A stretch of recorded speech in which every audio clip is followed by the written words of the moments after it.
Get ready for a wild ride as we dive into the world of college football rankings. The early season surprises are shaking things up, and it's time to see who's on top.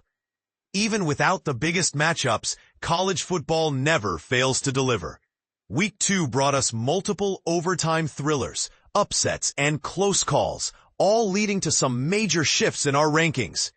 Enter South Florida, the new kid on the block. After an impressive romp against Boise State, the Bulls have stormed into my top 25. But it's their victory over Florida in the swamp that has everyone talking. USF is now the clear favorite for the Group of Five's college football playoff spot. I'd go so far as to say if they win the American, they're in, but let's not get too ahead of ourselves just yet. These early rankings are a tricky business. They're volatile, rewarding those impressive wins, but also devaluing those that suddenly don't look so hot. It's a delicate balance, and one that requires constant adjustment as the season progresses. Take South Carolina and Utah, for example. Despite wins, they've dropped in this week's rankings. Why? Well, it takes time for teams to face notable opponents and provide enough data. Until then, they'll be floating around, waiting for their chance to shine. Now, let's get to the rankings themselves.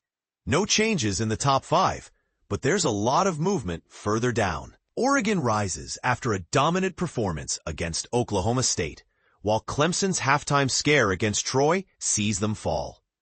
Does this devalue LSU's Week 1 win? A little, but Ohio State and Texas's easy wins keep them steady. Georgia and Tennessee will soon give us a true test of the Bulldogs' mettle, and Penn State, once you face Oregon, will know where you stand. Illinois and Iowa State are on the rise, with the Illini climbing after a solid win over Duke.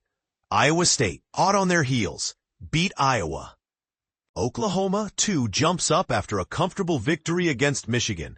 Vanderbilt moves ahead of South Carolina thanks to a head-to-head comparison and a neutral site win.